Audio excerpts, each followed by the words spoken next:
Emperor, we come for you. We come for you.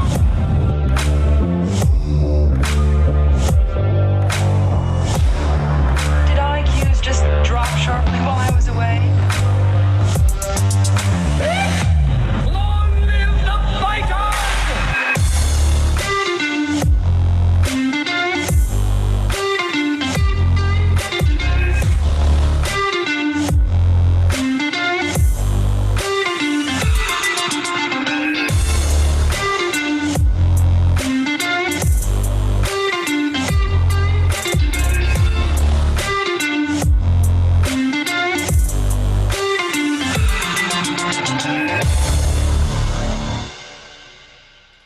You know,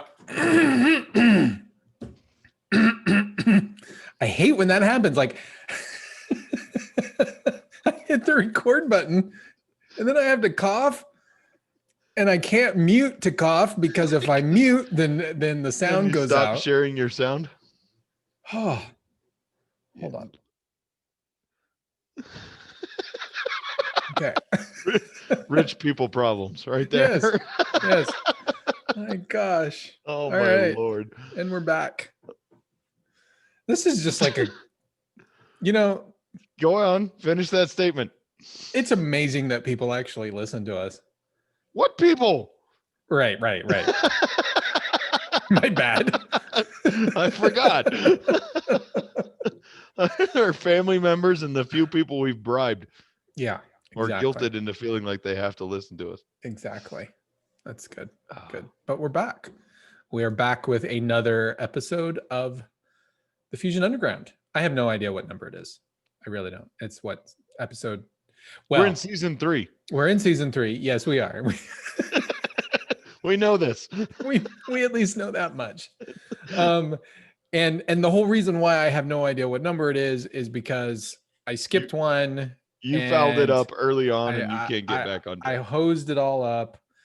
And now I don't know what this, I think this is technically 6. No, I think it's 6, but technically 5. Something like that. Oh my gosh. I don't know. Apologies to all of our listeners for our unprofessional attitude here. Well, but we don't have a unfortunately, snurdly. We don't have Snurdly. anybody out there who wants Me. to come be a producer for us to keep us on track. You're welcome, and I'm sorry for you. Right. If we had a snurdly, then none of this would happen. No, That's just the way it I goes. refuse to believe that. I think regardless of anybody's best efforts, we are bound to cock it up no matter what we do. I think we would actually do it intentionally. Oh, I know I would. Just to keep our snurdly on their toes. Until they quit. Exactly. Yes. Right. I wonder why we haven't got any volunteers to play that part yet. Right. Well, here at the Fusion Underground, what we try to do is we try to make sense of the world by having principled discussions about such topics as entertainment, current events, politics, and culture. Our mission is to educate people to become critical thinkers so they can live more empowered and happier lives. As always, I'm your host, Manuel Ramirez, and I'm joined in the virtual studio with my wonderful co-host, my brother, Jason Moret. How are you doing, sir? I'm good, brother. I'm good. So I don't have anything to kick this whole thing off other than to talk more about crazy Scientology stuff. Oh, okay. I was going to ask you if you're still banned on Twitter. I am. Or we. We are. We. Okay. Our Fusion Underground one and my personal Twitter account are banned. Okay. Or at least in limbo. We're in purgatory. I don't know what it is. Well, we're not alone. That's becoming extremely commonplace right now. Yeah. So, and what's crazy is there's no so I've been put in Twitter jail before. I think I mentioned this to you last time we got together. So I've been put in Twitter jail before for being for being a shit poster and a troll. And the last time I got put in a Twitter timeout, Twitter jail, they told me how to get out of Twitter jail. They said, if you delete this post, then you will get out of Twitter jail. And so I was like, okay, fine, whatever. And it was something stupid. It wasn't even like I don't call people, I don't insult people on Twitter. I may call them Well, that's not exactly I was true. gonna say, wait a minute. That's- I call no. I know you better than that. Yes, you do. Do I think that you're actually calling them profane names and No, things no, like no, no, no, that? no. No. No, nothing Do like I that. think you might say something of, I really feel bad for you and your extreme lack of intelligence and hope that you get an education so that you can, Yeah, yeah, rise out yeah, of the abyss of ignorance that you're in? yeah. That sounds more like something you would say. Yeah, and I call journalists garbage. Well, yeah. So, I call the profession garbage. Mhm. Or, and I tell journalists to not be terrible. I typically do not tell somebody to like, I stay away from the really horrible words. I Sure. try to, Sure. but the last time I had to delete it, and it was like some crazy tweet that I had made, and I was surprised I even got banned. I got put in Twitter jail for that. I was like, well, that's dumb. But okay, fine, whatever. The tweet doesn't mean anything anyway, so I deleted it, and then I was restored like 24 hours later. This time, there's no notice. I There's don't no have a road to notice. recovery for you. No, there's no roadmap. There's no like, say, 10 Hail Marys posts, right? There's nothing like that. And I'm like, well, shit. What am I supposed to do? And 10 Hail Marys, 9 All Fathers, and delete Yeah. this post. Yeah, Yeah. and delete this post.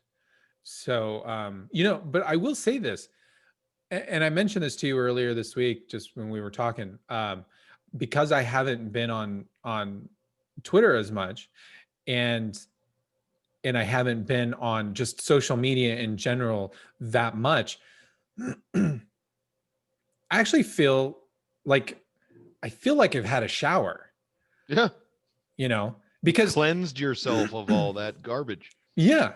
I don't think people truly realize just how terrible social media is until you put it away. You don't count because you're not on it. No. Now hold on. Well, Time out. aside from Parler, Well, just okay, so recently in the last week. Let's just pause for a second, because I think it's important to note.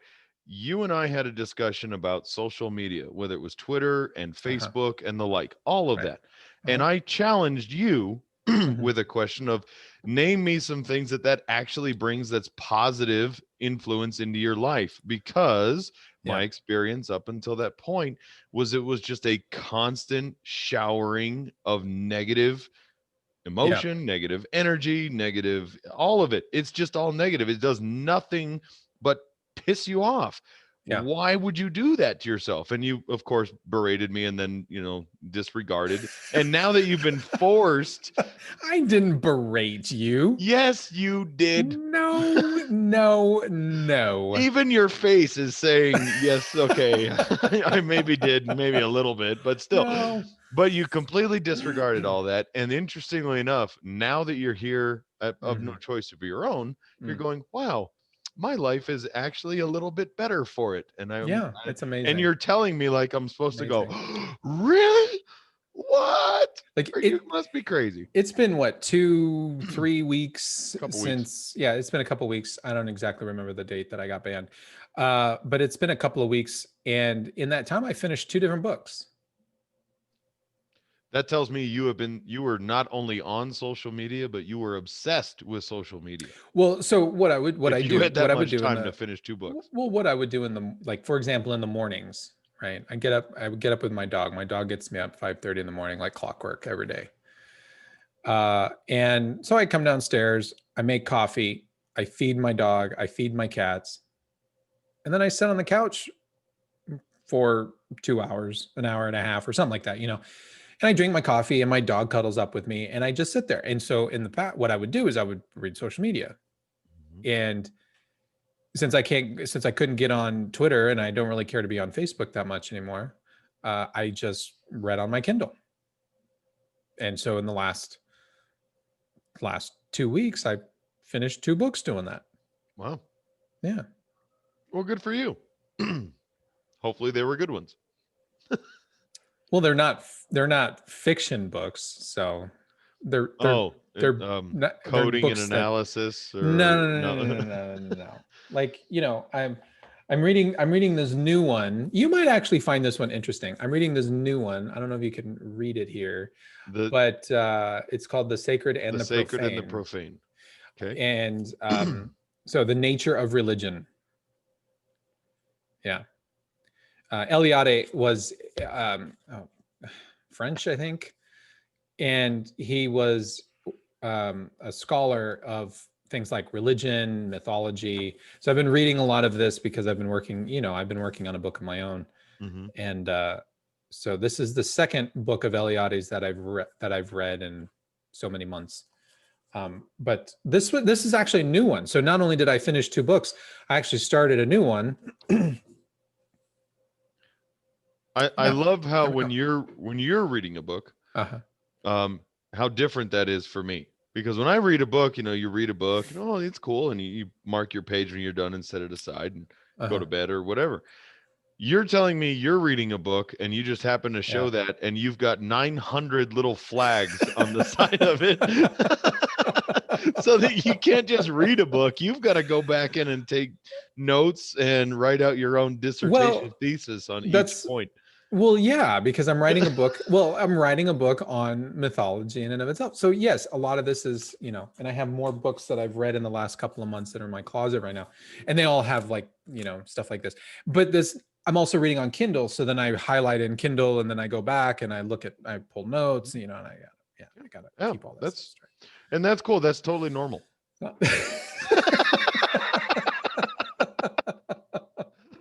I hate you so much. No, you don't. You love me. If I see any woman out there with a Nicholas Sparks book who has flags and little tickets on, time out. And the reason for that is because for you, that stuff is just like Nicholas Sparks for any of the other ladies who I have no idea who Nicholas Sparks is. What? Well, you're a guy, so I guess that's okay. What is Nicholas? Who is Nicholas Sparks? Nicholas Sparks, right? You ever watched or been flipping channels and or your wife or girlfriend was watching a movie on Lifetime? No, doesn't happen. Never. Well, that's banned in my house but nevertheless, Nicholas Sparks writes all of the exact same stories. He just changes a few characters and what traumatic life event took the lady's love interest out of her life, and then how she has to recuperate and find a new love interest and then move on. You never saw The Notebook? Yeah, I'm just seeing that right now. So he wrote that one. So he's like the Daniel Steele of dudes. Yeah. For ladies, it's still it's. Well, he's a dude, is what I mean. He's a dude. He's a Daniel Steele. Yes. Dude. Yes. Correct. And careful, because ladies love him. Ladies hate me already, so it doesn't really matter if I say it. But I don't think you want to upset people. Don't bag on Nicholas Sparks. A lot of ladies like him. I don't even know who I don't even. He looks like your average white guy. He's like average dude. He doesn't look. Sorry, what did I say about his writing style that would cause you to create a different or an image that you're finding contrary to his picture? I don't know. I just looked him up. That's all. I just Googled him. Okay. Yeah. I mean, what did you think? Would you think he was like a 2 foot tall black midget? Or why would that? I'm just saying he's not somebody that you would pick out of a crowd. Okay. There's nothing wrong with that. No, there was no judgment in my. I said he looked like an average dude. You're like, and you're like, understand. He looks like an average white guy. Box. I'm like, well, then what were you expecting to find? An Oompa Loompa? Well, I would have been pleasantly surprised if it was an Oompa Loompa. His books would rhyme, probably.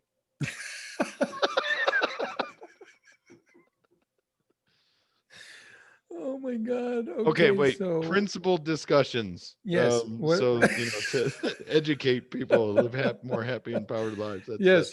So our topic today, let's just jump right on in it. Okay, let's go. Let's just jump on it. Yeah. Do you want to set it up? I can. Okay. Well, it was something that I've been hearing a lot, and I'm sure you have too. That on the surface seems great and grand, but the way it's being utilized is really starting to piss me off. there is such a beating drum right now for, especially from the left, for unity. Yeah. Yeah. And to me, unity is a great thing, and it's something we should all strive for. Absolutely. But for whatever reason, the way unity is being, I guess, shoved, especially in one direction right now, unity does not mean rolling over, and does not mean being complacent, and does not by any way mean to me that any one particular group should be submissive. And I believe that that's how that word is right now being used. It's how it's being pushed and forced. And I find that absolutely disgusting.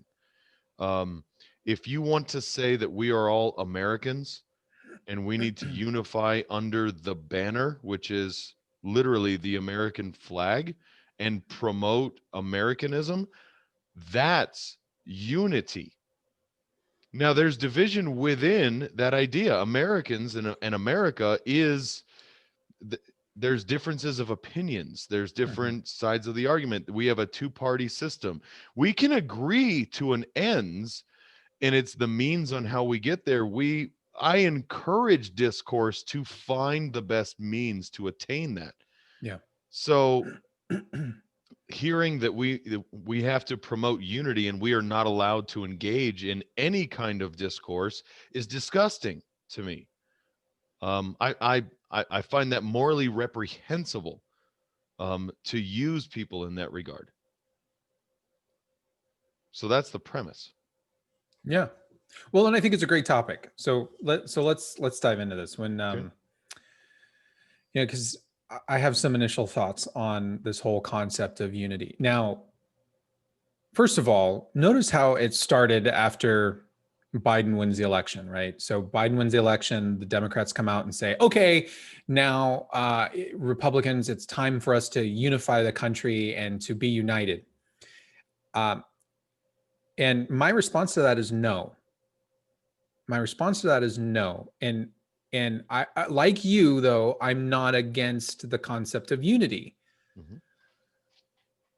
Do I want to see the United States less divided? Absolutely, I do. But I'm not going to unify, because what that means is not for all of us to come together in the middle. It has nothing to do with us coming together under the ideals and values of the United States Constitution and the United States flag. It's not about that. What it is now we have the Democrats holding the victory banner on their hill, and they're saying unify, which means to come and stand on their hill with them. Mhm. And for that, I say, F you.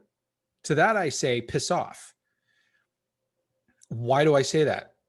Because since 2000, when George Bush won the election, I was torn down.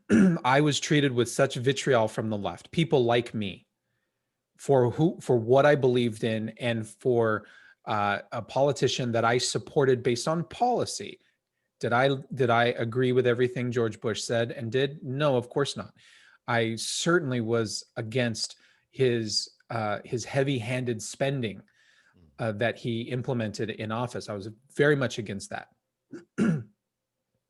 But for 8 years, I was vilified for being a Republican.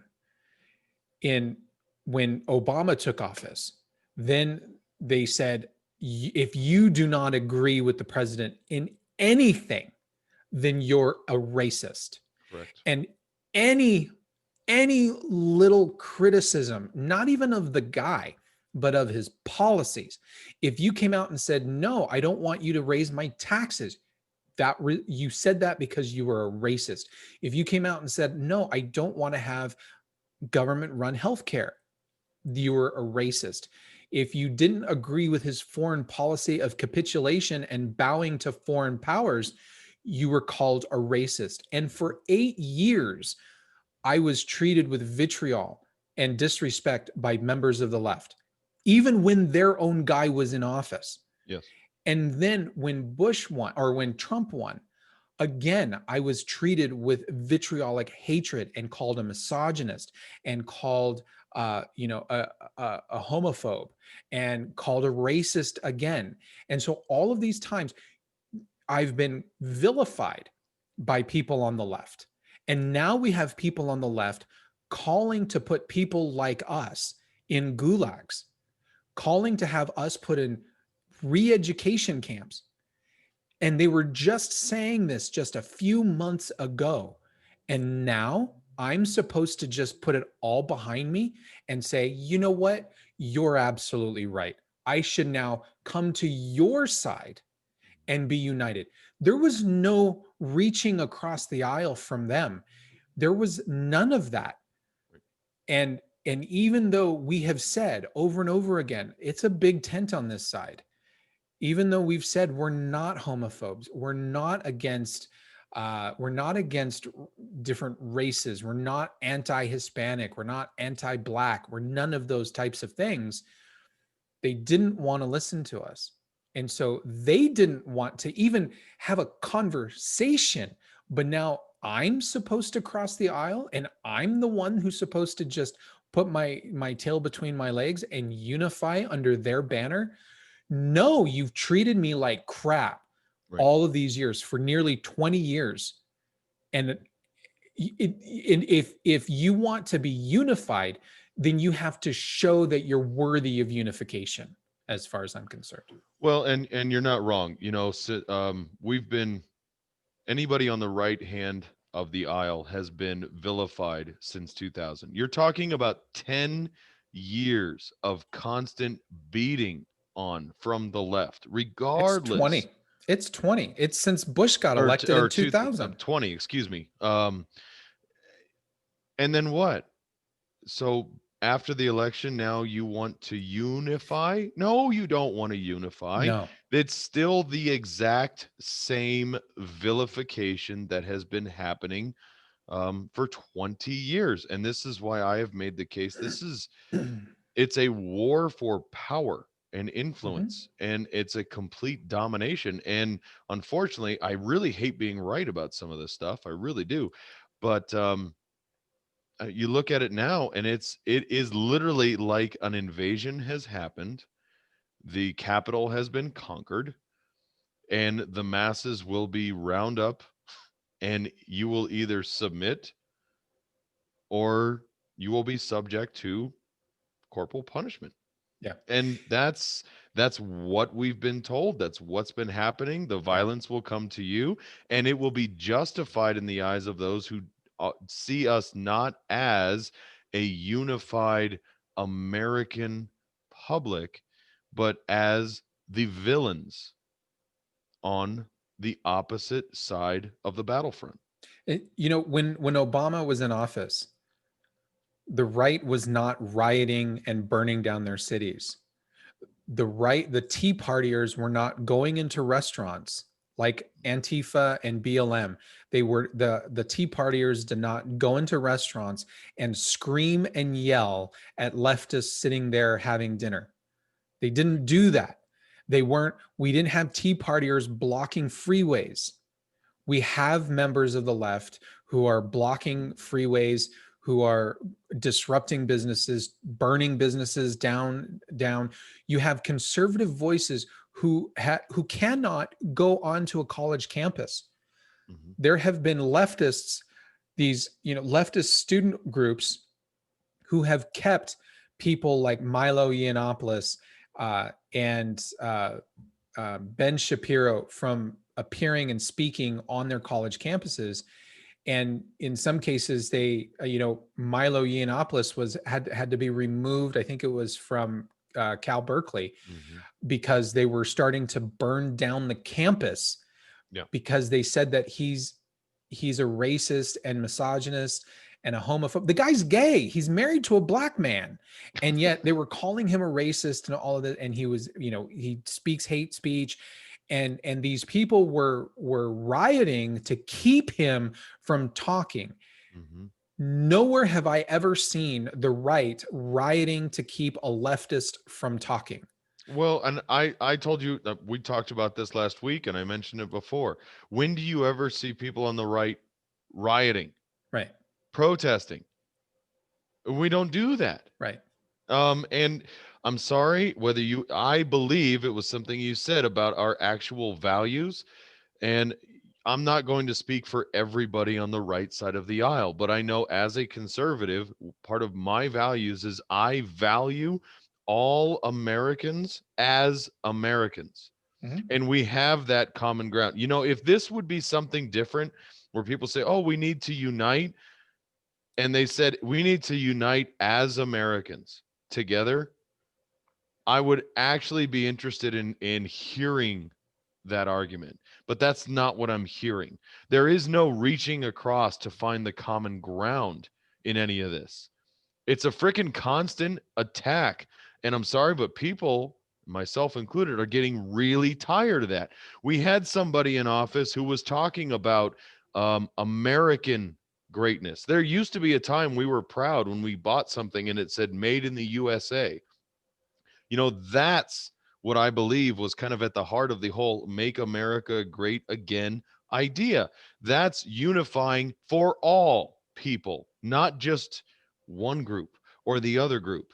When Obama went on or was inaugurated and went overseas, and the first thing he freaking did when he got into the office was apologize to the entire friggin' world for American success. That disgusts me. That offends me. I don't care if it was Obama, if it was George Bush. Hell, if Trump did that, I'd be pissed off. The fact of the matter is, those are things that can unite us as a people, as a society, but you don't want that. Your unity, as it is being talked about right now, is not about unity. It's about shutting up at least 50% of the country that they did not have a good beat on. Well, and they want half of the country to shut up and go along.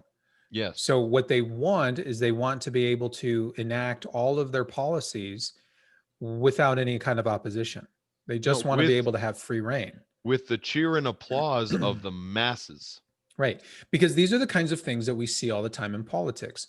When there's a big bill that is being debated on Capitol Hill, it's the Republicans who are expected to come across the aisle and to negotiate and to acquiesce.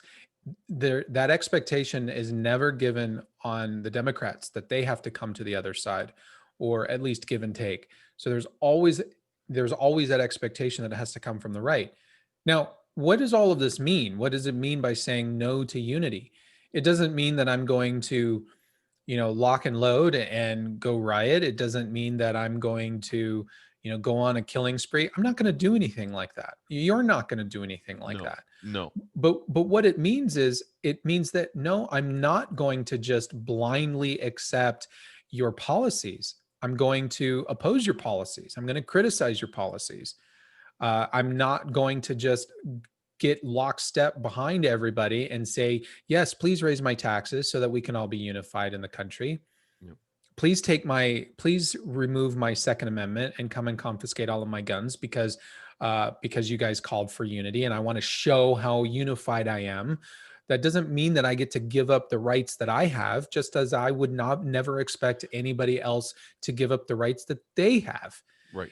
So, and when I'm talking about rights, we should have a conversation. We should have a whole topic just on what rights are, because I think a lot of people get really confused on what rights are, or they don't really understand what a right is. Agreed. Especially those outlined in the Bill of Rights and what that document is entailed. Exactly. Yeah. Why it exists. So, I'm not going to go crazy. I'm not going to insult people. I'm not going to resort to violence. I'm not going to do any of those things. I'm not going to tear people down verbally. I'm not going to abuse anybody. But what it means is that, no, I don't agree with your policies. Here's a really big distinction between the way that the left and the right view each other. Okay. Okay. The right, people on the right we tend to look at those on the left as they're good people, they just have bad ideas. People on the left tend to look across and see people on the right as being evil people with evil ideas. And that's a problem. And the reason why I reached that conclusion is because nobody on the right looks across the aisle at people on the left and says, I want to kill them. We don't look across the aisle and say, I want to imprison them. We don't look across the aisle and say, I want to put the left into gulags. We don't do that. But for decades, this isn't just something recent, but for decades, nearly 100 years, we have leftists who always look across the aisle to the right, and they want to re-educate them. They want to torture them. They want to put them in prison. They want to put them in gulags where they're tortured. They want to kill them. They, straight out, they should be eradicated. This is the kind of vitriol that comes from the left. They don't look at us and say, we're good people with bad ideas. No, they look at us as if we're evil people with evil ideas and should be eradicated. And the right, we look at the left and say, you're still my countryman. You're still a human being with value, but your ideas suck. Yeah. Right. There's a difference there. Yeah. And I it's an interesting analogy. I like that. I kind of like to think that the right looks at the left and says, bless them all. Their heart overrides their head. Their feel goods get in the way of their brain from actually working sometimes. And that's not, I guess that is disparaging and there's no way around it. But when your emotions and you just, if it sounds good and it feels good, whatever it takes to get there is worth it, because it'll make me feel good and it sounds good in the end. Where I think conservatives go, no, the means are twice as important as the ends, because if we trample all over everything in the way, getting across to the other end, we're not going to have anything left to stand on. And no, I agree with you. Unifying, I would be for that if that was really what that was intended for. But by saying no, and I'm not going to unify by basically turning into a coy, beaten dog and submit and leash up and follow you wherever you go, I'm not going to bite on your butt along the way either. I'm not going to fight you necessarily at my door. I'm not going to go out and riot. I'm not going to take to the streets, but I will absolutely 100% stand on the values and principles that I have as a man, as a father, as a husband, and as an American citizen. As an American, I will stand on those values, and I will not allow those to be trampled upon. And God knows, I hope it does not come to fighting to stand on that. But I'm not going to abandon them for the sake of convenience for you. What's interesting is, what would we need to unify around? And first of all, that it's not politics. No. You cannot unify the entire country to a political ideology. You can't. It's not something that you can. Well, you can if you do it through force. Sure. Right. The Bolsheviks proved that. Even then, it's not unification. No, it's not subjugation. Right. You're right. It is subjugation. It looks unified because we've oppressed everybody to Right. be we forced them to unify, right? It's not a unification by choice. So you cannot get people to band together in arms and link arms based on political ideology. You're just not going to do it. Right. The only way that you can have people actually unify as a nation is you need something that transcends the normal human daily doldrums, and politicians are just not it. Mm-hmm. Right. This is why, things like the country tends to unify around tragedies. Mm-hmm.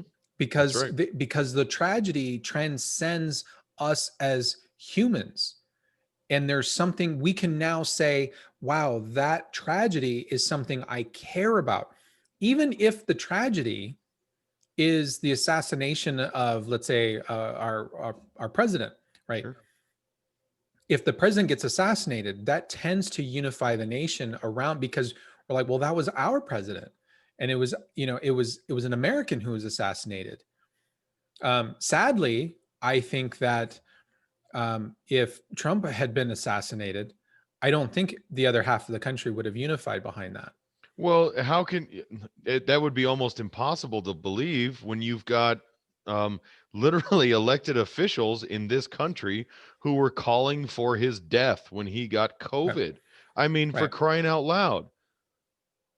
Well, and the reason why I say that the half the country would not unify around that is we had a crazy person in Washington, D.C., who tried to assassinate many members of the GOP That's right. during while they were warming up for a softball game or baseball Yep. game, whatever it was. That's right. He took a rifle and shot a bunch of them, and half of the country didn't care.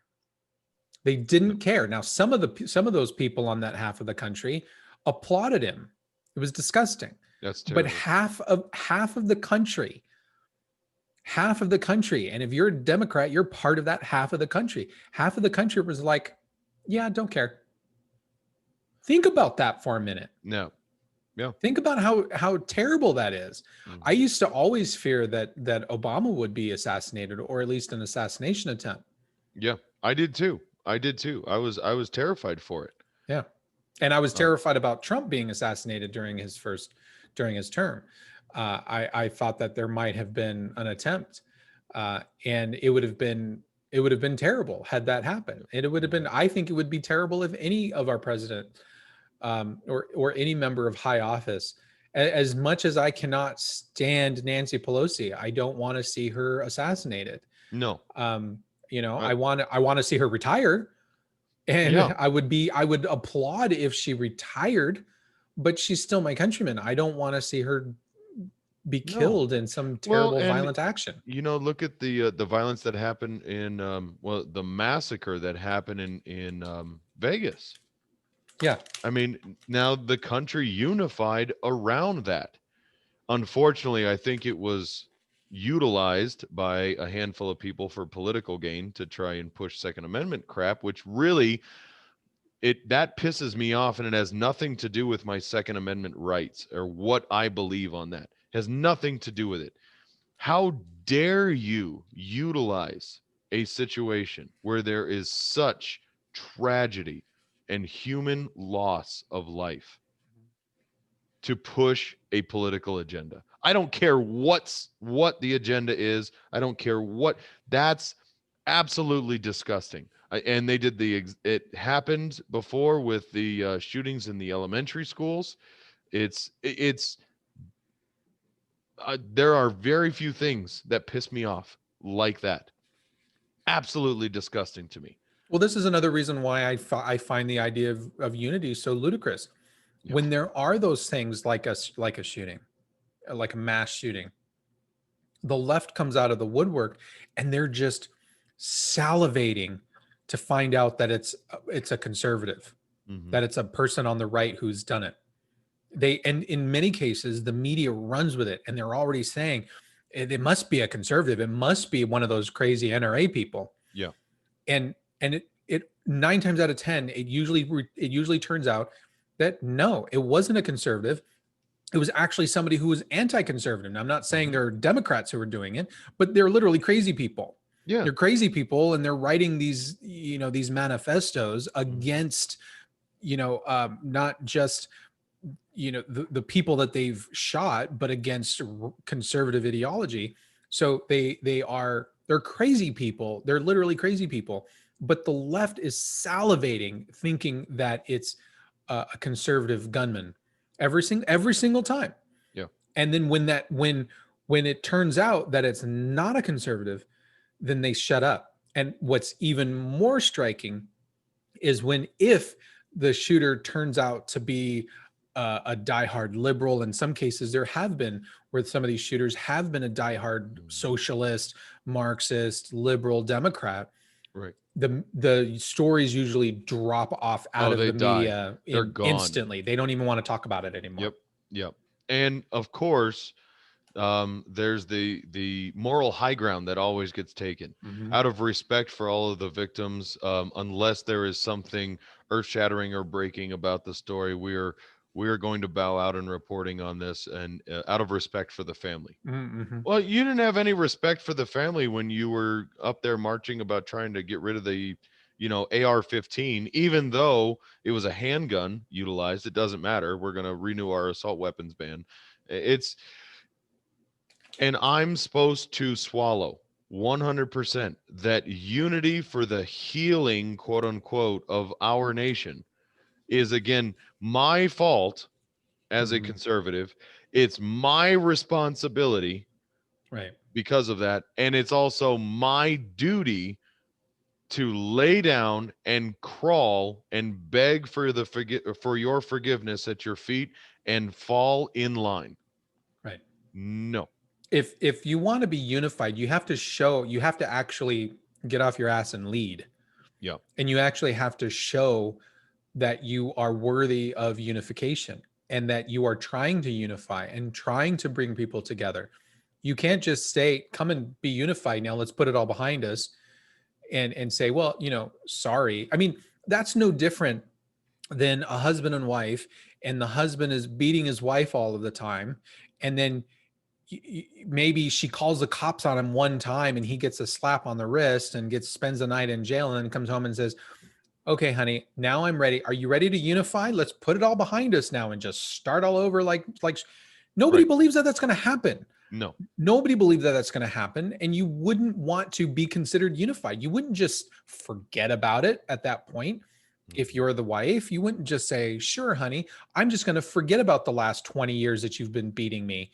Let's just pretend like everything is just kosher. You have to prove it. You have to prove it with your actions, not with your words. Well, and I'm not even talking, and that's a great example, but I'm not even talking about holding on to 20 years of being vilified necessarily. Now, I respect that. I know you are, and that's okay. I'm not disparaging any of that.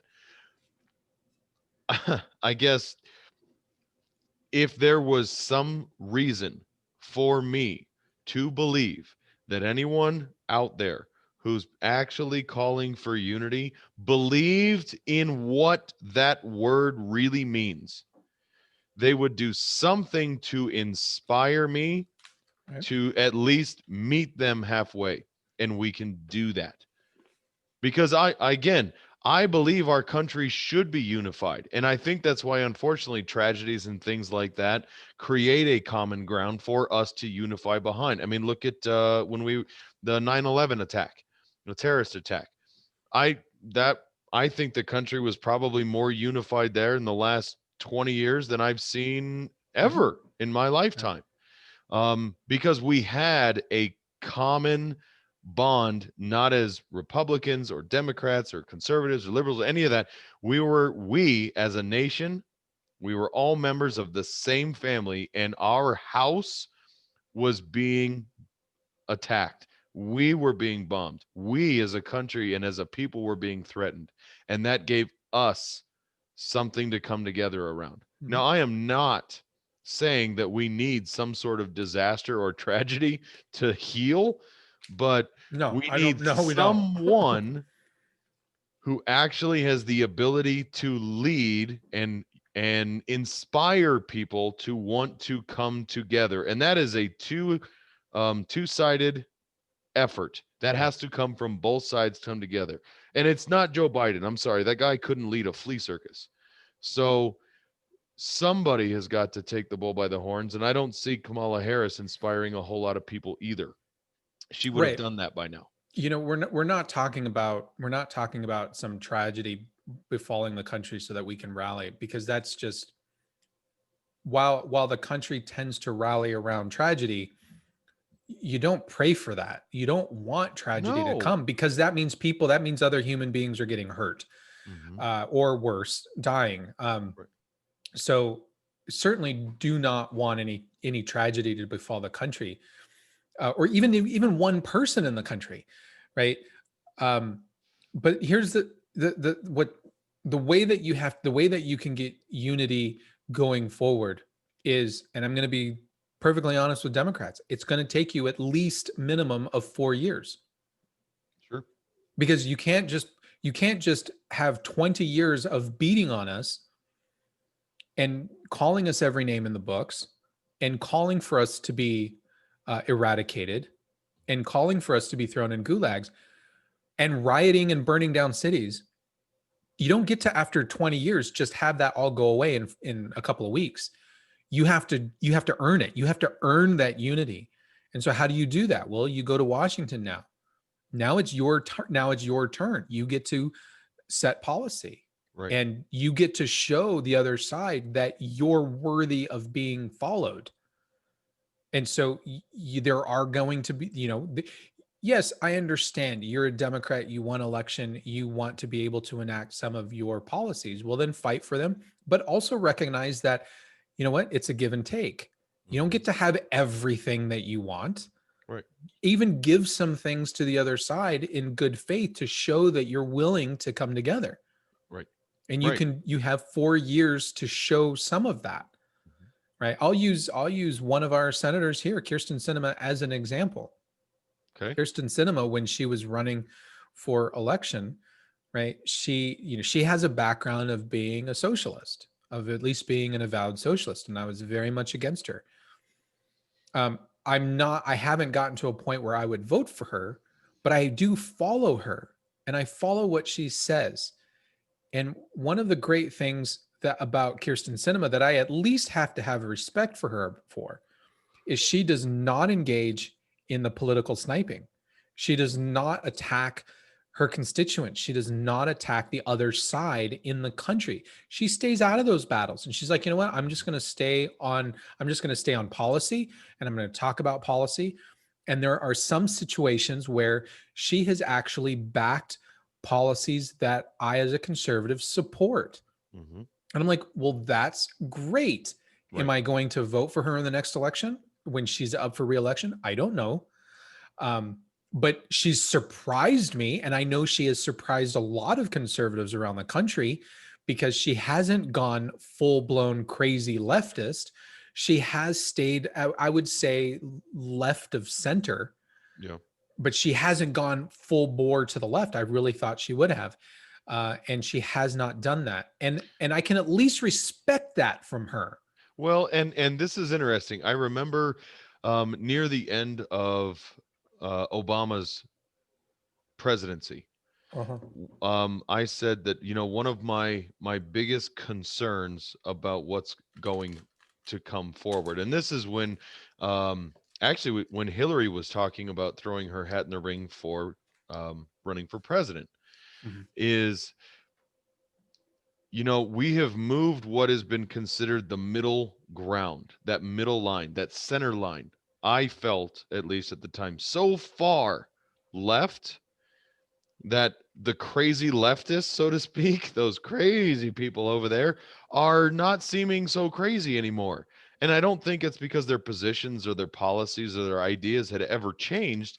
It's because what we as an American society have actually come to expect, or had come to expect, or accept, as kind of status quo, normal, that middle ground, had actually been pushed so far left that, even the what we would have called moderate liberals at the time actually didn't seem so bad. But just 4 years ago, if we'd have looked back in an hourglass, we'd have said, those people are crazy. So I can understand. I think the people like Kyrsten Sinema, like you're just talking about, probably their positions, I don't know, have really changed all so much. But because they're not so far out there like what we're getting right now all over the place, we're like, okay, she's, you know what, we could work with that. Mm-hmm. Yeah, I mean, she didn't vote for Kavanaugh. She didn't vote for, oh gosh, I'm blanking on her name. The most recent. I know. I wanted to say Ruth Bader Ginsburg. I know, but she didn't vote for them, and I think that's to me, that was shameful, because those two justices are extremely qualified to be justices. And that was a disappointment as one of her constituents. I thought, well, you disappointed me by not voting for them. But there have been other things that she has, voted on. I think she was one of the few senators to actually vote on tax reform and lowering taxes, which I have to at least celebrate. I'm like, thank you for at least doing that much. Anybody out there saying they want to lower taxes, you got a point of respect in my book. People have said this before. There's no way JFK could run as a Democrat if he were alive and running for office. Chance. The party is too far to the left. JFK, for all intents and purposes, was a conservative. Yes. He actually reduced taxes, corporate taxes, when he was elected. I mean, the things that he stood for, some Republicans support those same policies today. There's zero way JFK wins if he were alive and running for the first time for office as a Democrat. No way. No way. He's too conservative and too far removed from the left. And here's the crazy thing. I've been thinking about this all week as we were preparing to talk about unity. Well, how come Democrats can't see that about their own party? How is it that the Democrats don't look at their party? Like, there are a lot of Democrats in the United States. There are a lot who do not align with that far leftist ideology. They're still very, they're still considered very much center of the road. There are a lot of Democrats who we usually refer to them as the blue dog Democrats, but there are a lot of Democrats that are still in favor of lower taxes, right? The whole concept, which I think is ridiculous, called, socially liberal but economically conservative, that kind of tripe. But there are a lot of blue dog Democrats that still fit in that category. And so I was thinking, well, why is it that you cannot see what your party has become? I'm sorry. I don't believe for one friggin' minute that they don't see that. I think they see it clear as day. They know their party's being overrun, but you know what? If you need to sit quietly and ride the pine while your team continues to win and it takes you to the Super Bowl or the World Series or whatever you want to call it, then yeah. And you pointed this out. The first and only job of a politician is to what? Get reelected. Get reelected. It's the first job of a politician. And we have seen this across the country, actually, just this last election, where you have had Democrats getting ousted out of their seats by other more progressive, more liberal, more socialist aligning Democrats. That's happening. So you either shut up, submit, and unify with the party, or get out.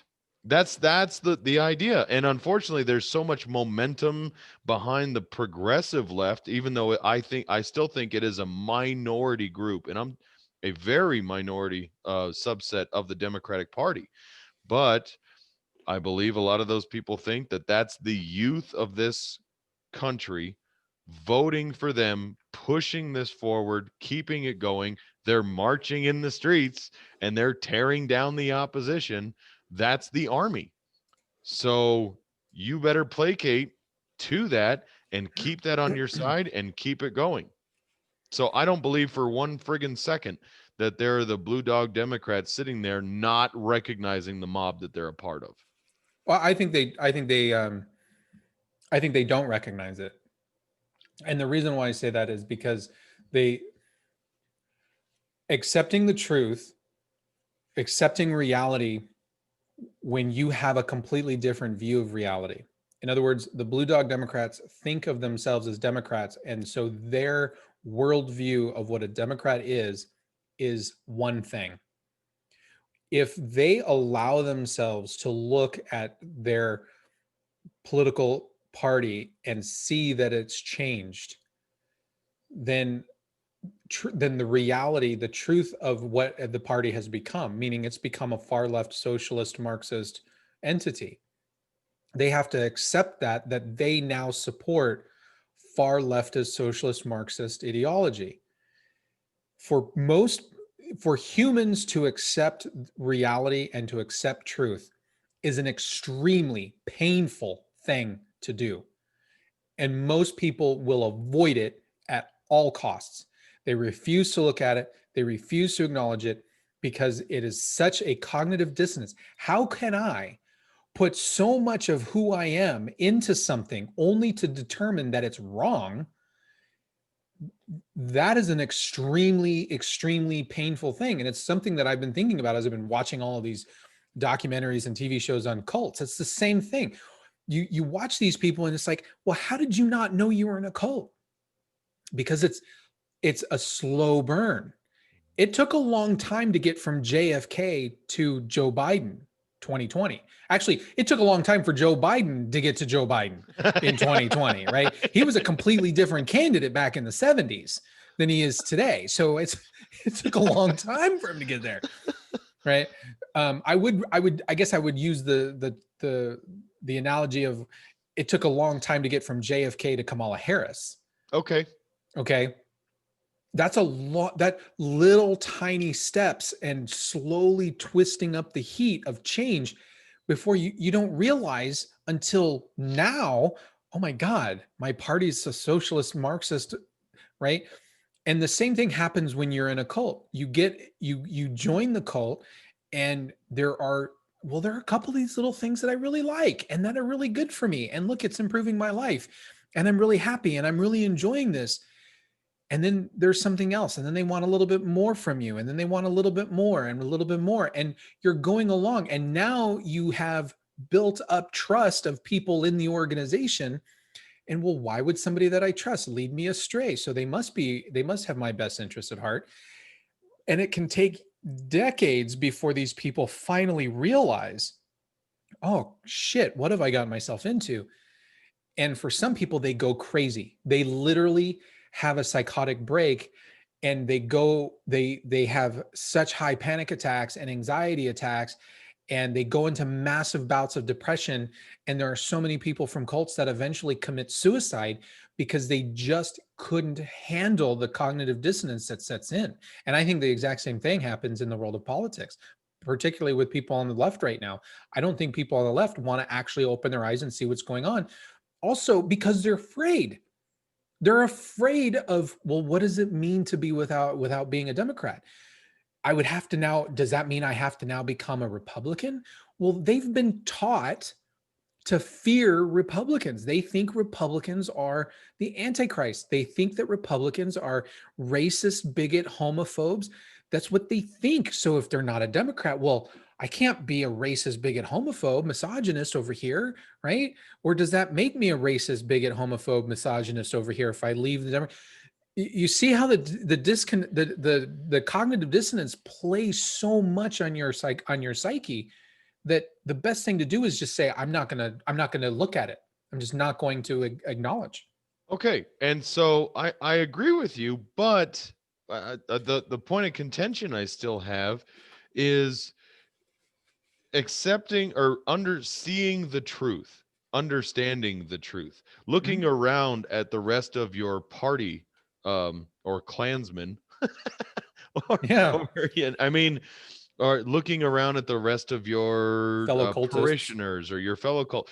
You can look around and go, okay, I realize I'm not supposed to be here because I'm not like this. But I think you touched on something very poignant here about fear.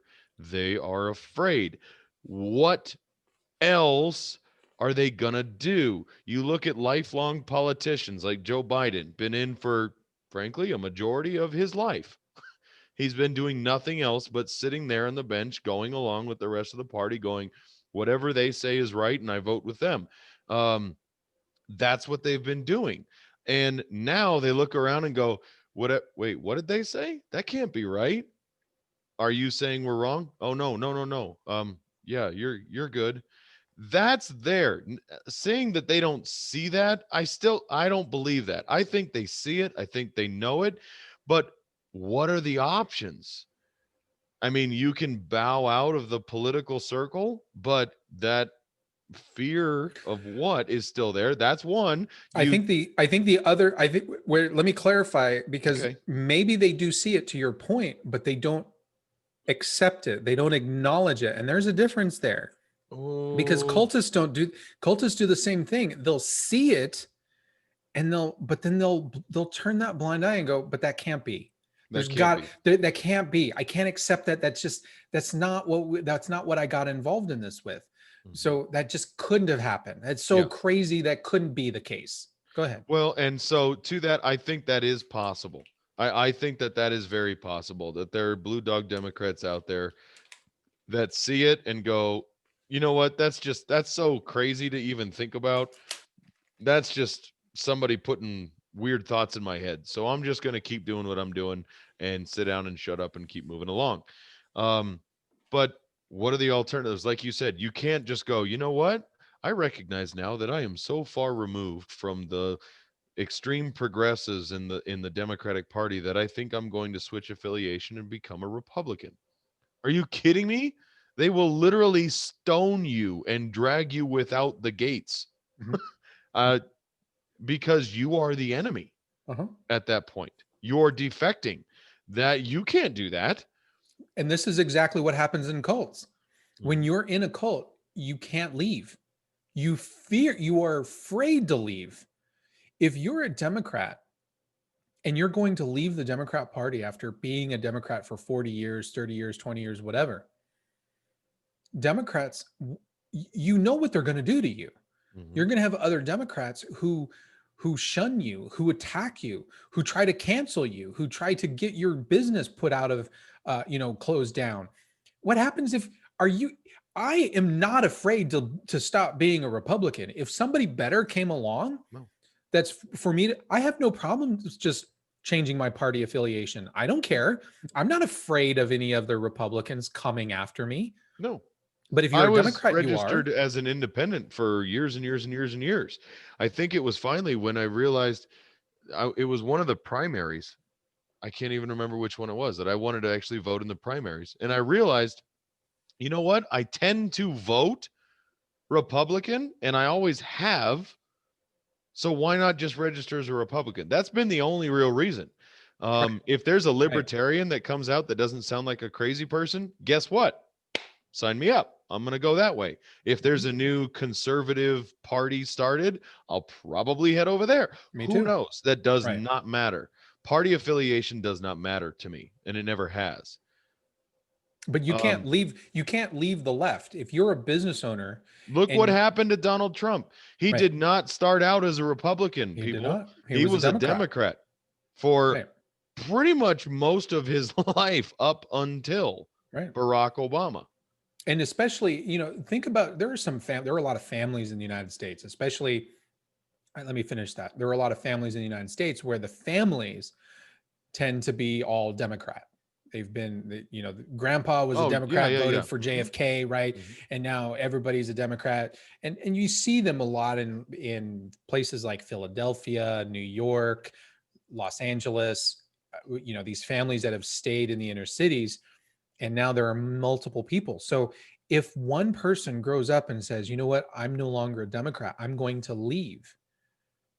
Our country is so severely divided that if you leave the Democrats from your family, there's a large risk that your family may shun you. You have Oh, people yeah. on the Democrat side right now that have for years put out articles, places like VOX put out articles every year, how to argue with your Republican family members, Yep. right? How to yell at, or even some cases I think it was like last year and the year before, they were printing articles about, just don't invite your Republican family members to Thanksgiving or to Christmas, Mhm. and ostracize them. So Yeah. if you are in a Democrat family and you're thinking of leaving, well, what are you risking? You're risking being cut off, disconnected Mhm. from your entire family. This is what the Scientologists do. This is Right. what We were Jehovah's talking about Witnesses that. do, Yep. right? Yep. If in Scientology, if you leave the church, then all of your friends and family who stay behind, they must disconnect with you. And that's what they call it. They call it They call it disconnecting. disconnecting. Right. And And they're not it's allowed to talk to you. no, it's like, and I made the reference, it's like disavowing the existence of that person. Yes, Period. the person is treated as dead. The Jehovah's Witnesses do the exact same thing. If Mhm. somebody leaves their church, they don't call it a church, but if somebody leaves the Kingdom Hall, right, and they go away from the ideology, then they're referred to as disassociated. Same thing. Sure. And they're encouraged to treat that person as if they were dead. If Yep. they see you in public, they will look at you with pity and then turn away and ignore you. You can't, if you're a Democrat, there's a lot of fear there to leave. I have zero fear leaving the Republican side. And you know what? If my entire family were Republican, oh well. If I left the Yep. Republican Party, who cares? That's your guys' problem, not mine. Well, and but this was a fundamental difference, and we've talked about this off and on over various episodes. But as a Republican or conservative or right leaning, however you want to freaking classify that, I have no problem having values and principle based discussion with anybody from any party, any ideology, any background, anything, whether we agree, disagree. See, that's it's not even like I enjoy that for the sake of the discourse, but I enjoy having conversation and hearing both sides of a point and rationalizing those things out. It's engaging. That's what we as a people, as a race or a society are meant to do, is to engage with one another. We are not made like ants. We don't follow nose to ass droppings from the next person in front of her and stay in a straight line wherever they go. That's not who we are. We are industrious. We go out on our own. We have our own ideas. We come up with new mousetraps, new ways to accomplish the exact same thing, and we share them with each other. And you know what? Critique of those ideas is vital to our own development as a species. So to try and say that we need to take that away and unify under one idea and mindset is absolutely contrary to our existence. Yeah, I was thinking about when you were saying, sorry, when you were saying how you welcome that discourse. I don't. Okay. Um, I don't want to talk about politics most of the time. Well, and I'm not necessarily just saying politics. So we'll take it to something completely off the wall, completely different. Here we go. My wife and I are we going to send our daughter next year to a private school Mhm. or a public school? Now, we are both I guess similarly minded when it comes to our political realm. So, politics isn't going to play in. But we're going to discuss that option, both options. What are pros and cons? What does she feel about it? What do I feel about it? We may disagree, but we're going to hash those out. Well, why do you disagree? What are you thinking about this? Even those kind of mundane things. Now, that has real potential But life but repercussions. that's different than talking politics. Yes, but no. I mean, I understand what you're saying, but if you think about it, if we want to accomplish something as a nation, and as a people and as a society, we have a goal in mind. Typically, in politics, usually where we have the discourse is the means on which we get to that end, and it's how we get there. We're going to argue, say, no, we don't have to raise taxes in order to get more funding for XYZ, even though we all agree that that's important. We need to eliminate some of these superfluous programs and blah, blah, blah, blah, blah. That might be a conservative take, where the liberals like, no, we all need to pay more so that we can do more. Don't you have a heart? What are you talking about? And that's the political realm, but it's really a simple discussion about how we get to that same end. With my daughter, how are we going to get to her education? What are the paths we're going to take along the way? Yeah, but when you're talking about when there are certain topics, whether it's, are you going to send your daughter to public or private school? Are you going to have seafood versus, Italian food or anything, where there's different discourse that can occur. Yeah, there's a difference between talking and discussing those types of things. But the reason why I say it's different than politics is you could be persuaded, or I could be persuaded to send my kids to private school or public school. I can be persuaded either way. Sure. Okay. I don't have that big of a stake or care so much, in terms of, in other words, I'm not going to put my stake in the ground and say it's private school or nothing. Okay. I'm not going to do that. Right. Right. In a political discussion, though, people tend to put their stakes in the ground. True. And when we're talking about political ideology, they tend to put their stakes in the ground. Like, I'm not budging. So I'm not going to talk to you about it. So if that's how we're going, if I'm talking to somebody who's not a conservative and they come at me, they're a liberal, and they come at me and they say, and here's often how I get into conversations with liberals. Liberals will say, well, conservatives are stupid. And then they jump into whatever it is. You've shut down everything. I no longer have any respect if you approach me that way. Now, Right. If you were to come at me and say, you know what, I'm not a conservative, but I'm really interested in some of your ideas because I would like to learn more. Right. That's another, but we don't have that in our country. We don't have people asking those kinds of questions. It's literally like, I'm going to put my stake in the ground and I'm going to attack you. And I expect you to engage with me because I hate conservatives and I want to talk to you about it. Okay. Like, Okay. no, All right. I don't want to have anything to do with that. So, and I understand that absolutely 100%. Now, so let me clarify then, based on what you're talking about, because I believe political discourse and political discussions can be had, and I do enjoy those, just like you said you do with somebody who's reasonable and wants to actually have that. Does that mean that I enjoy having discussions with morons who want to put a stake in the ground and not have a discussion? No, that's not enjoyable. Now, even taking it back to the stupid elementary school example, since we're going to keep doing that, I can just as easily say I can politicize that real easy. If my wife was a crazy liberal nut job and said all private schools and charter schools have to go away because that's what's killing our elementary school population, and no way in hell is that going to happen. Boom, stake in the ground. Now you've politicized a very simple discussion. Right. And I believe it's that exact same thing that kills the political discourse that we can have, where we can actually talk about some of these issues, go over policy. Where can we find things that actually get us from A to B that we can both agree on? This is how unity actually friggin' happens, is by having open and honest communication, or lines of communication, with a room full of people that are willing to actually do that. Nobody knows how to do that, though. That's the problem. Nobody knows how to have those conversations because everybody wants to convert. Everybody is proselytizing when they're talking politics. That's what it's all about. Whenever anybody brings up politics, they do it to proselytize. They do it to try to win converts. You're not going to convert me.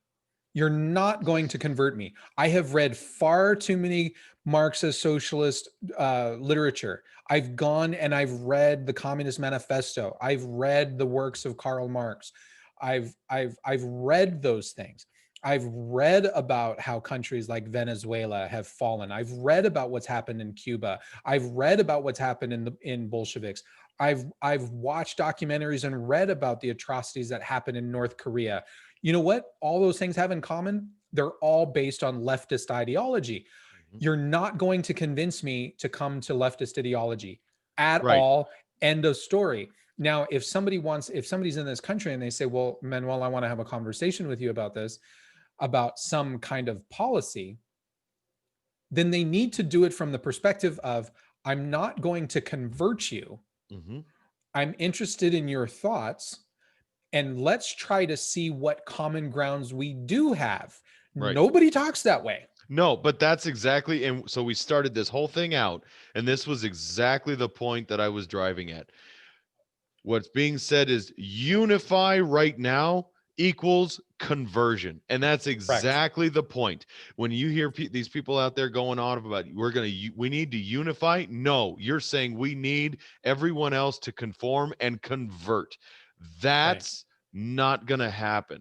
Right. And nor should it, because No. I do believe we need to have, as I pointed out, as a species, we need to have opposing ideas and thoughts in order for us to progress. Yes. You know, we do need to, right? Because people who tend to be liberals, they tend to have much greater openness. And I think we've discussed this before, right? So if Yes. you are on the left, you tend to have higher levels of openness, which means you're open to all kinds of crazy crap, Mhm. right? Just whatever. If you're a conservative, you have low levels of openness, but high levels of conscientiousness. On the left, they have low levels of conscientiousness and high levels of openness.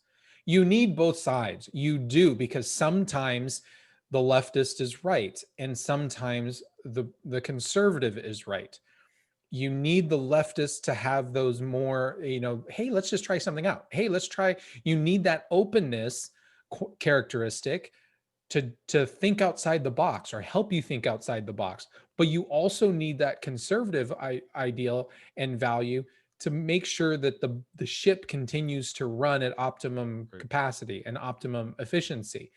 Without both of them, if you only have a conservative ideology in place, then eventually the ship just stagnates. There's Right. no growth there. Mhm. If all you have is the liberals in power, then you have crazy wackadoodle stuff that's happening. And like, if anybody knows anything, you can experiment, you can try different things. The problem with experimentation is most of your experiments fail. Yes. Even when we talk about science, running scientific experiments, most of them fail. Right. Which means, and literally to the magnitude of like 90+% Oh, yeah. fail. Well, and if you went through psychology, you know this. I mean, Right. because you spent the first half of that talking about the scientific method and actually looking at developing hypothesis and rigorous testing. And Even, all that's intended to get failure, because yes, from those failures, you you learn. extrapolate useful data. Right. And so even at the organizational level, organizations have to reinvent, have to come up with new ideas, or they get stagnant and the competition runs them over. But even at the organizational level, they try, they experiment, and they often end in failure. Sure. You can't have the liberals just running rampant, implementing all kinds of crazy ideas, because eventually the ship is going to sink. They're going to punch too many holes in the side of the boat, and the boat's going to take on water and sink. Right. You need the conservatives around to say, no, you're punching a hole below the waterline. You're too far low. You're going to sink us. Knock it off. Well, and you look at the Bill Gates and the Elon Musk of the world today. Right. They are absolutely inventors and brilliant in their openness in their mind and creating ideas. They are surrounded by conscientious people trying to follow, keep up, and then just rein that person in a little bit, not Right. to contain them, but just to keep them from literally exploding at the seams. Otherwise they're going to launch cars into outer space. Oh wait, We've already Elon done Musk that. did that. I'm sorry. Yeah.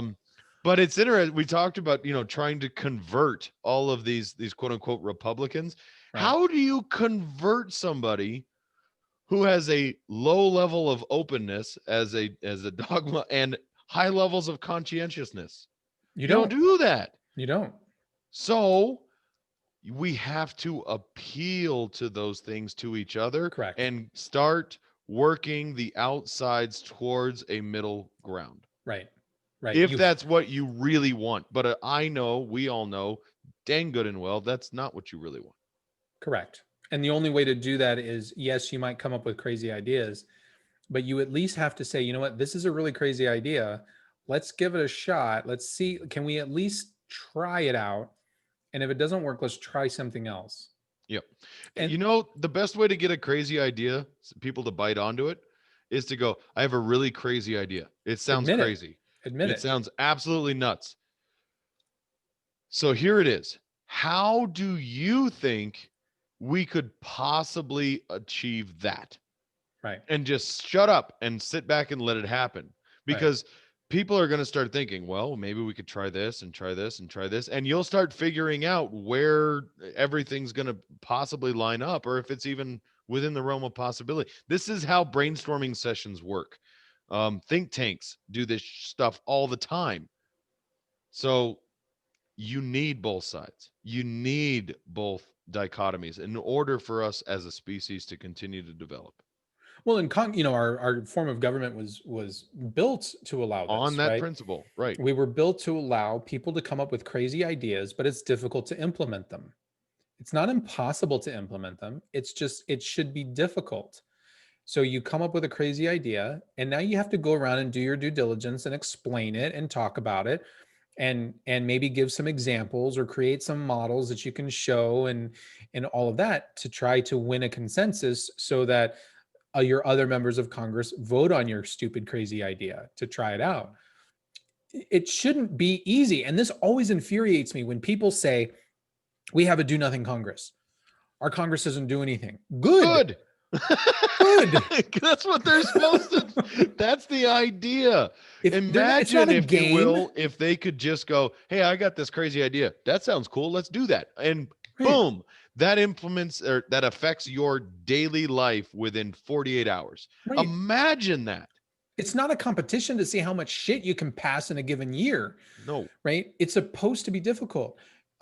So if Congress isn't being as fast as everybody thinks, that's okay, because anytime you create a law, you have to restrict liberty to do so. That's what that's what it means. That's what a law is. That's what a law is. It constricts, it puts parameters and constraints on how the human beings interact and what they can and cannot do. That's what enacting a law is. So we have to recognize that when we create a law, we are restricting liberty. Do you value liberty or not? If you value liberty, then you have to go, you know what? There's something there. Mm-hmm. Let's think about the crazy idea. Right. But let's debate it a little bit. We don't have to go, so we don't have to enact all of your crazy ideas at once. Sure. And we had an interesting example. I don't like the means or the way it came out, but we talked about legalizing let's say, or any drugs. Pick a drug. I don't care. Doesn't matter. Heroin. Okay. Mm-hmm. Well, if there's an initiative to legalize heroin, well, I don't like that, but I like and want liberty and freedom for the American people. So I have to table my just emotional knee-jerk reaction of, are you freaking insane? And go, okay, hold on. In the interest of expanding and increasing liberty of the society, let's talk about that. How are we going to do that? How are we going to monitor that? What constraints are we going to have in place? How are we going to do this responsibly and those kind of discussions can be had, but even I have to table that initial knee-jerk crazy reaction and go, okay, hold on, and then at least come to the table and come forward a step so that we can have the discourse about, how would this even possibly work? What is that going to mean? What are the repercussions of that, et cetera, et cetera? And that's how that's supposed to go. And that should be a long, drawn out conversation. Yeah. One of the things whenever people talk about legalizing certain drugs or legalizing just anything that is considered, a social faux pas, right? Mm-hmm. There a lot of times people will say, well, let's legalize it so we can tax it. Stop with that stupidity.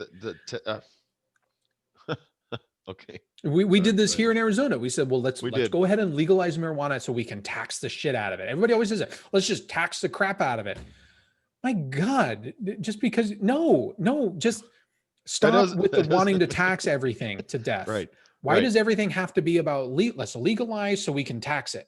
Legalize so we can stop it. Let's write a law. Let's legalize jogging so we can tax it. Mhm. Come on, let's legalize, fishing so we can tax it. Let's legalize, driving so we can tax it. Mhm. That eventually something happens. Eventually the government gets to something that you like to do.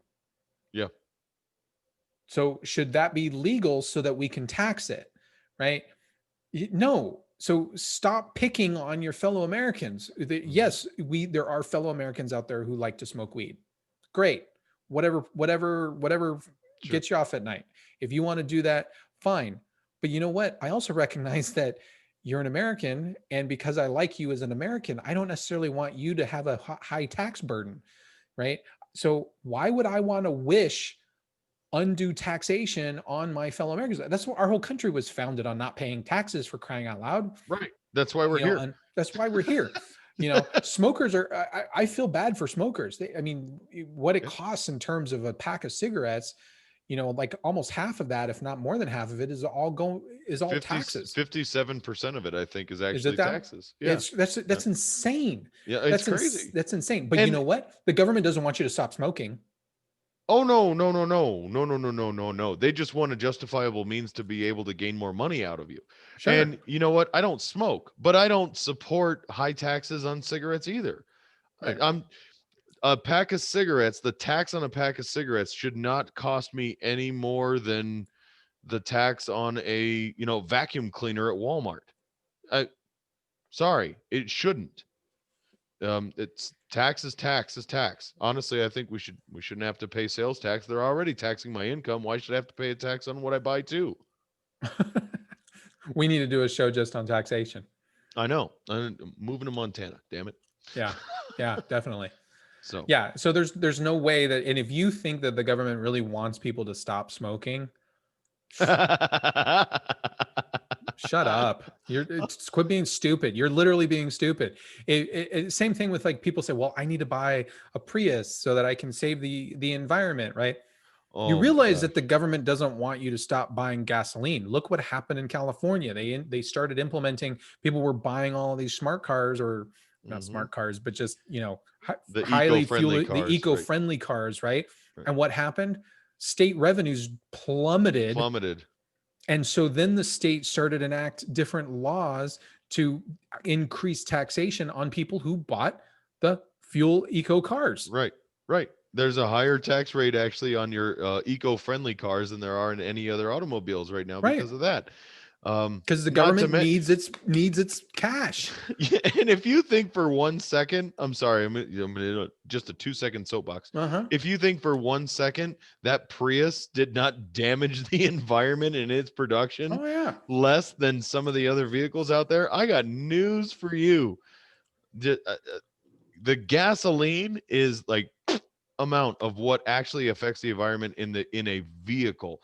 Producing those batteries alone is 10 times more harmful. I think they equated it out to 10 years of normal operation on a gasoline burning vehicle. I mean, if you just stop and think and recognize that the government acts as the mafia, it makes much more sense. The mafia used to run, or they still do if they're still around in different places, right? They run all these rackets. They go in and they say, we're gonna tax you, and you're gonna give us money every week, and we're going to protect your business from looters or thieves or anything like that. Well, they just say it's protection. Yeah, it's just protection money. And we'll promote your interests. Right.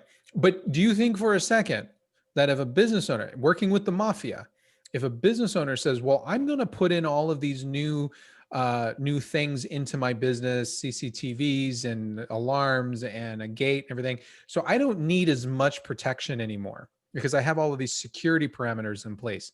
Do you think for a second that the mafia is going to say, oh, we'll reduce your then you only have money to pay half? Yeah. Ain't happening. The government works the exact same way. Like the UK just now, they came out and said, you know what we're going to do? We're going to have all electric cars on our roads in the United Kingdom by 2030. 100% of cars are going to be electric. My response is, well, are they going to build new coal plants or nuclear plants? Yeah. What do you, Because how where are you going to get the power? for where are you that? going to get the electricity from? Yeah. And of course, everybody said, "Well, we're not going to build coal. We're not going to build nuclear." Okay, Oh, well, okay. Where I are you hope going to it, get the electricity from? I hope We're it works going out to for you. use wind.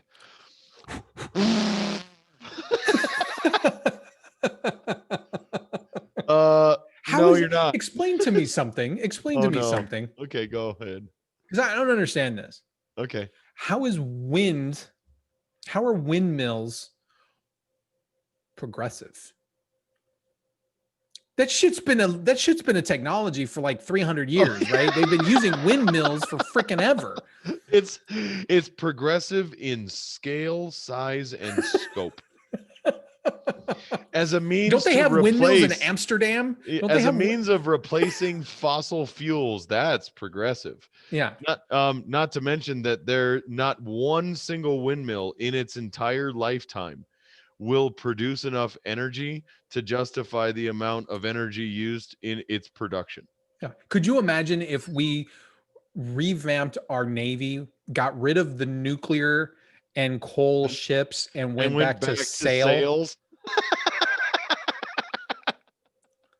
This is so stupid. We would actually have to replace all of our guns and ballista everything and go back to like ballistas because those use gunpowder. So you couldn't even use a cannon like an old pirate ship. Right. You'd have to use really big friggin' crossbows Right. and get really close. I'm sorry, but wind power is not progressive. It is not. It is literally regressive. Regressive. Literally. Yes. It's taking what we've been able to figure out and how to So create stupid. energy and going, oh, that worked way too well. Let's not do that. Right. Why? Well, because it makes us feel bad.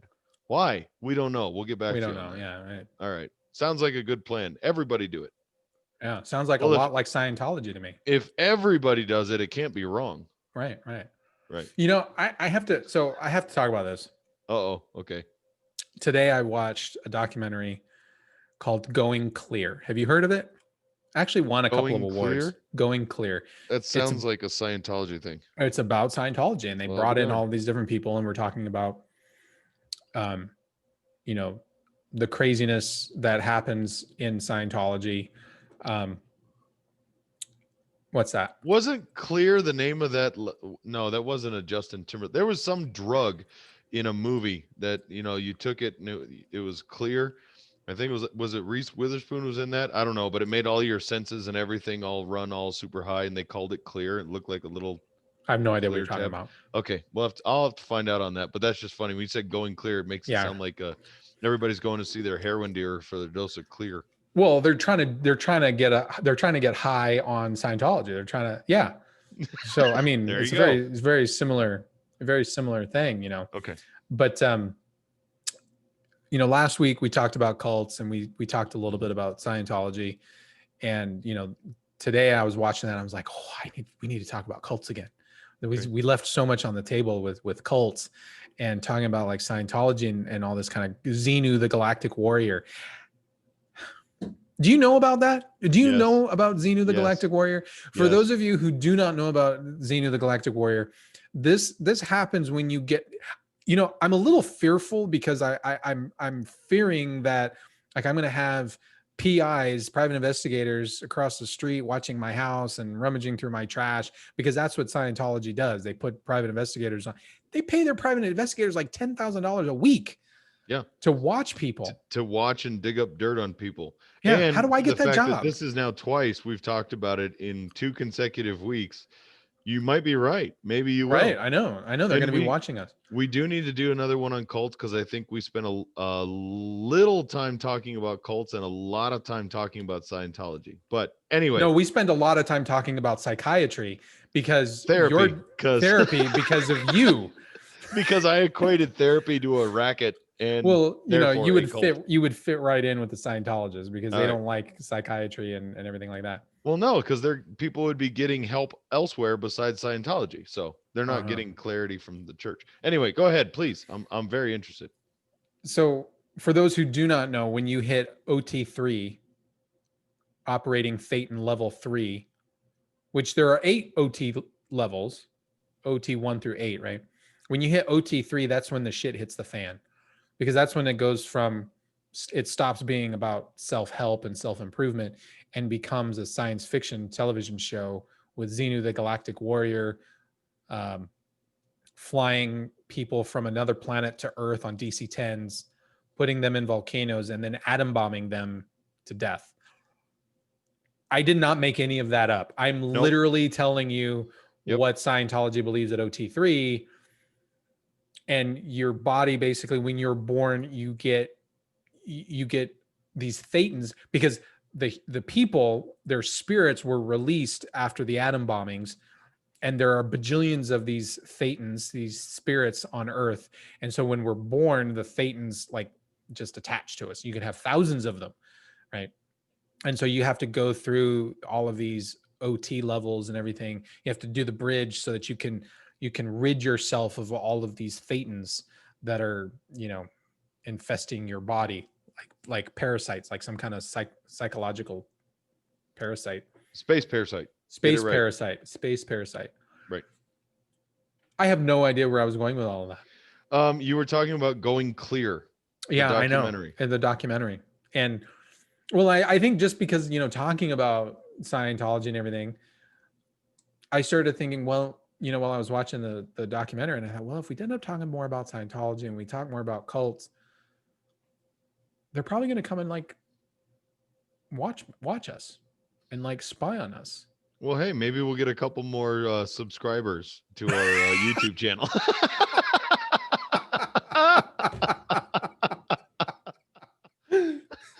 So I'm always trying to look how I can turn a frown upside down.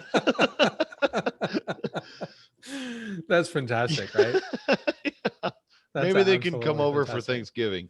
What I thought about, what I thought about talking about cults on the next time is all of the different parallels that I see with the Jehovah's Witnesses, because I was raised as a Jehovah's Witness for a number of years. Right. And you touched on that last week a little bit. Yeah. Mm-hmm. But there are a lot of similarities between the J-dubs. I like to call them J-dubs. Mm-hmm. Between the J-dubs and Scientologists, quite honestly. There are a lot of parallels there. And I've always and Democrats. Well, I know, and I was going to get there, but that's cool. I've always been interested, cults. There's cults are nothing new. It's not like something that just popped up in the last 20 years. Right. There's been cults that have, existed all the way back towards, in the biblical times. And I've always been interested as what actually draws people into that. They exist in like you're, I guess, getting on about is in a very similar light. The parallels are all there. The structure exists the same way. We should be able to pick them out as they start up, but we don't as a society. They get to a boiling point and then they become noticeable. So what is the attraction that pulls people in to cultish ideology and away from traditional or established either religions or organizations? And I think there may be a parallel there between whatever that is versus what's happening right now in our political world, because there's a draw and a pull towards, as you mentioned, the progressive far leaning left and away from even the blue dog Republic or Democrat establishment. And that is it just the rebellion ideology there, or is the rebellion idea that actually pulls that in? So I'd be really interested to actually pull that apart and pick at it a little. Okay. In my thought is this. My thought is, I think most people want to be a part. I think people in general, I shouldn't even say most people, I would say all people, unless they're a psychopath. I think all people want to be a part of something bigger than themselves. People really come alive when they belong to something that's greater than themselves. And particularly when that thing that they belong to has a vision or has goals that are transcendent and that speak at to universal themes. like with Scientology, they want to make everybody clear so they can save the planet, right? What's Mhm. not to love about that? I mean, if you're Sure. getting involved in it and it's like, yeah, I want to save the planet. I want to save, and we're not talking about saving them politically, right? And backing political opponents and all this, but we're literally talking about reaching out individually and helping people to become better so that they become saved. There's nothing wrong with that on its surface. So I think one, people want to be a part of something larger than themselves. Two, I think what happens with cults is cults twist, they take more traditional conservative religions and they update it, and they get you to believe, and they get you to say, yeah, you were Jewish, or you're Muslim, or you're Catholic, for example, and well, those are just old, outdated religions. But what this is something new. And so the ideas are still the same, but now it's redone in a way that makes it much more applicable to your life. So they try to build this sense of, like, the ancient religion, that's like a wall between you and the God, because it's old and there's no modern day applicability to it. And I think the cults tend to produce something that's very modern and like, oh, I see how this affects my life right now. I don't have to, meditate on this for years, like St. Augustine, to before I finally start to realize what my faith is. I can see it already in play. Mhm. So I think those two things are very, very powerful for people and gets them motivated into the cult very, very quickly. Okay. Well, and I do think there's that instant gratification appeal, which, I mean, let's be honest, most traditional religions don't have that. Um, there's no instant gratification to be a Christian. That's not realized until Right. way down the line. Right. And a lot of those cults, I believe, have um, a scale of measurability of your success and ascension as you go through it.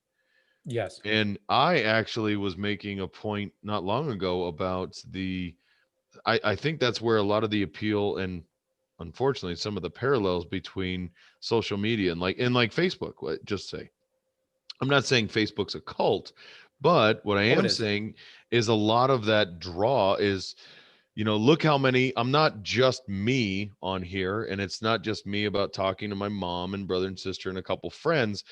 I've got 4,000 friends. Well, how many friends do you have on Facebook? I have 5,000. Oh, well, Right. shoot, you're higher than me. I've got to go get more. And so I've Right. got to get involved. And that's where now we have causes to be a part of and all Right. these other Right. things, and it's this measurable gratification and ascension along this dogma that it's almost a little scary, actually. Well, and most people don't understand the more ancient traditional religions. They really Sure. don't. They don't understand it. Mhm. So, like, when you go to, I like to pick on Catholics, right? Sure. Because I am Catholic. I do too. So when you go to mass, right? Mhm. There's all this symbolism that's there. Yep. Um, Even the construction of the altar and how the altar is represented. An altar in and of itself is often a replication of a cosmogonic event, right? The creation of the universe, right? And even the altar itself tends to represent and symbolize the earth and the heavens and everything. So if you look at the foundation of the altar, that tends to represent the earth itself, and then the sides of the altar tends to represent, like, the atmosphere, and then you have the top of the altar, which is literally the heaven space. And so you're preparing the Eucharist and the wine, and of course that's literally being prepared in heaven. There are a lot of these symbols and metaphors in ancient religion that most people have no concept Sure. about. Agreed. And so when they're looking at all of this ritual, they have no idea what it means. And so it's meaning, if they don't know what it means, then it's therefore meaningless for them. Mhm. Mhm. You go to these cults, and well, before, let me back up. When you go to mass, I prefer a much more traditional, solemn, ritualistic mass. That's what I like.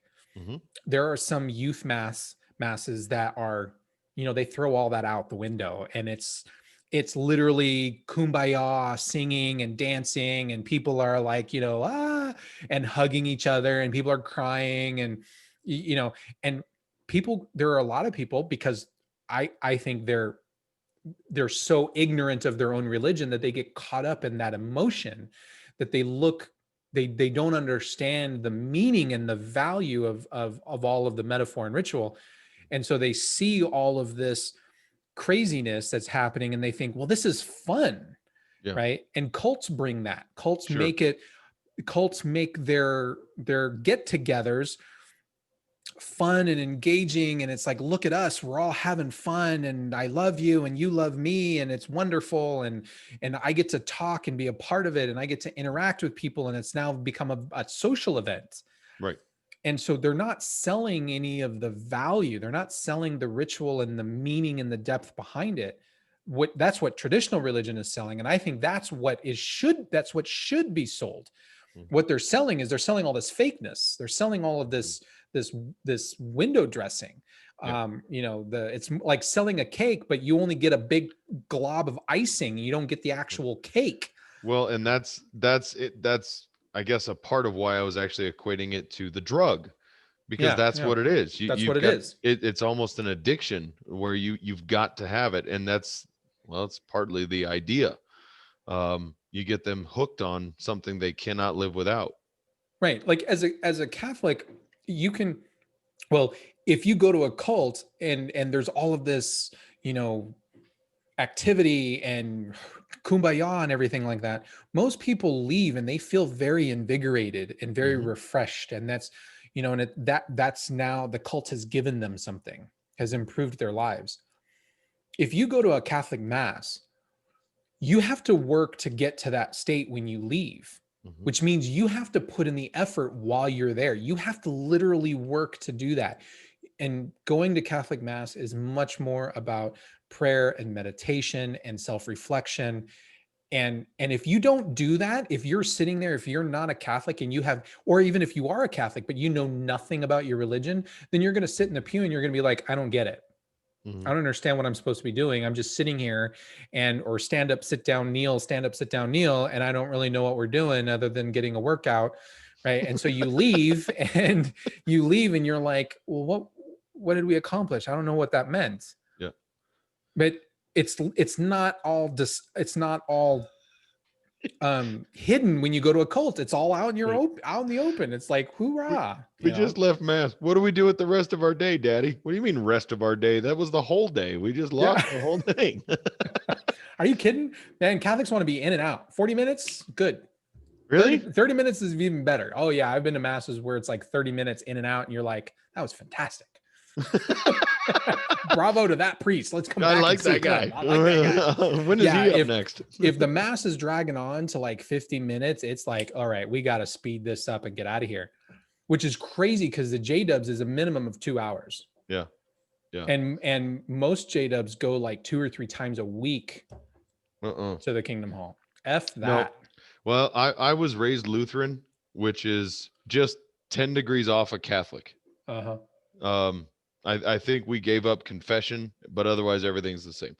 But yeah, I think our church services were about an hour. That's about right. So anyway, we'll have to have a larger discussion on cults and not get into therapy. Okay. I will keep the therapy racket discussion out of it. Unless anybody would like to see me privately for my own therapy session, I am still offering that. You can sign up, and I promise it'll only be about a 10-minute excursion.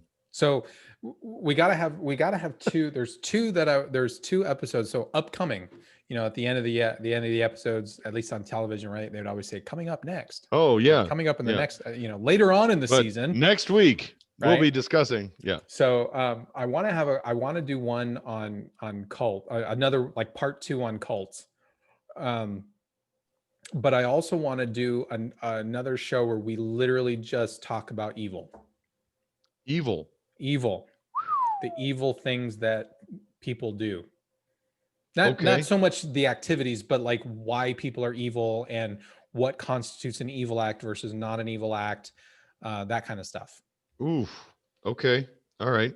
Well, and I think we kind of started the edifice of that discussion back when we discussed, are people inherently good or inherently evil? Right, right. That was back in season 1, way long time ago. Way a long time ago. So, Yeah. All right. okay. Well, any last words before we call it? Oh, you know what? I do. I'm going to take a selfish moment of our time. I realized in re-listening to our last episode last week when I was on my therapy soapbox, Mm-hmm. excuse me, that I said that, my mom and dad raised me pretty damn well. And I appreciate that. And everything that's wrong with me is me, and it's not them. And you concurred. Mm-hmm. But I did leave somebody out, and I think I want to take a minute to retract that, because my mom and dad split when I was young. And As did mine. my stepfather, Dave, you know him, Yeah. was a very influential part of my upbringing. Mm-hmm. And in listening to that last week's episode, I don't think I gave any credence to him whatsoever. And I need to make sure that I am 100% clear that I would not be the man I am today without him being a major influence in part of my life. So, Did your mom call you and nope, lecture you? no, not at all. She'd give you the stink eye?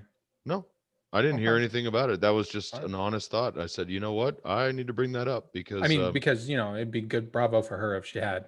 no, bravo for her for not having to, that I recognized it on my own. And well, I want you to get slapped down by mom. That's okay. That'll happen anyway. Oh, okay. So. But no, a lot of love for my stepfather. He was a big part of my upbringing and part of my life, and I'm grateful for that. So he took a lot of shit growing up. I never had, so I have a stepfather as well. And my stepfather I don't think he was as big of part of my life as your stepfather was to you, but I do respect my stepfather quite a bit. I do. I never called him dad, and I think that was simply because I had a relationship with my dad.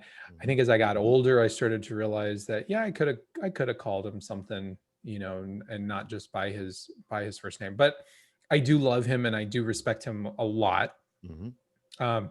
There's a part of me that wishes I would have had a deeper relationship with him than I did, because we were always, I guess I wouldn't even equate him to being like an uncle, right? I think he realized that that I did have a father in my life, and so he just kind of stayed on the periphery in terms of a relationship.